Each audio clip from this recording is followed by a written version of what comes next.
ನಮಸ್ಕಾರ, ನೀವು ನೋಡ್ತಿದ್ದೀರಾ ನ್ಯೂಸ್ ಫಸ್ಟ್ ಎಜುಕೇಶನ್. ನಾನು ಚಂದನಾ ಶೆಟ್ಟಿ. ಇವತ್ತಿನ ಈ ಎಪಿಸೋಡ್ನಲ್ಲಿ ಯಾರೆಲ್ಲ ವಿದ್ಯಾರ್ಥಿಗಳು ಕೆಪಿಎಸ್ ಶಾಲೆಯಲ್ಲಿ ವ್ಯಾಸಂಗ ಮಾಡ್ತಿದ್ದೀರೋ ಅಂಥ ವಿದ್ಯಾರ್ಥಿಗಳು ನೋಡ್ಲೇಬೇಕಾದ ಸುದ್ದಿ ಏನು ಅಂತ ಹೇಳ್ತೀನಿ. ವಿಡಿಯೋನ ಕೊನೆವರೆಗೂ ನೋಡಿ. ಶಿಕ್ಷಣ ಇಲಾಖೆ ಕೆಪಿಎಸ್ ಅಂದ್ರೆ ಕರ್ನಾಟಕ ಪಬ್ಲಿಕ್ ಸ್ಕೂಲ್ ಅನ್ನ ಹೈಟೆಕ್ ಮಾಡೋದಕ್ಕೆ ನಿರ್ಧಾರ ಮಾಡಿದೆ.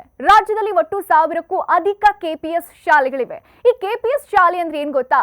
1ನೇ ತರಗತಿಯಿಂದ 10ನೇ ತರಗತಿವರೆಗೂ ಕೂಡ ಒಂದೇ ಬಿಲ್ಡಿಂಗ್ ನಲ್ಲಿ, ಅದು ಆಂಗ್ಲ ಮಾಧ್ಯಮದಲ್ಲಿ ಸರ್ಕಾರಿ ಶಾಲೆಯಲ್ಲಿ ಓದುವಂತ ಒಂದು ಸ್ಪೆಷಾಲಿಟಿ ಈ ಕೆಪಿಎಸ್ ಸ್ಕೂಲ್ ನಲ್ಲಿ ಇರುತ್ತೆ.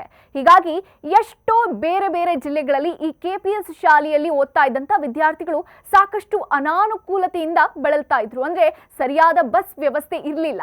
ಹೀಗಾಗಿ ಇದನ್ನ ಶಿಕ್ಷಣ ಇಲಾಖೆ ಗಂಭೀರವಾಗಿ ಪರಿಗಣಿಸಿ ಮುಂದಿನ ಶೈಕ್ಷಣಿಕ ವರ್ಷದಿಂದ ಸ್ಕೂಲ್ ವ್ಯಾನ್ ಅಂದ್ರೆ ಸರ್ಕಾರಿ ಶಾಲಾ ಬಸ್ ವ್ಯವಸ್ಥೆ ಮಾಡೋದಕ್ಕೆ ಪ್ಲಾನ್ ಮಾಡ್ಕೊಳ್ತಾ ಇದೆ.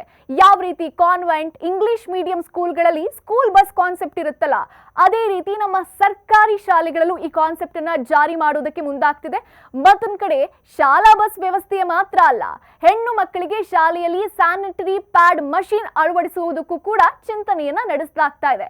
ಒಟ್ಟಾರೆ ಕೆಪಿಎಸ್ ಶಾಲೆಯಲ್ಲಿ ಓದ್ತಾ ಇರುವಂತಹ ವಿದ್ಯಾರ್ಥಿಗಳಿಗೆ ಒಂದ್ ರೀತಿ ಗುಡ್ ನ್ಯೂಸ್ ಅಂದ್ರೂ ತಪ್ಪಾಗಲ್ಲ.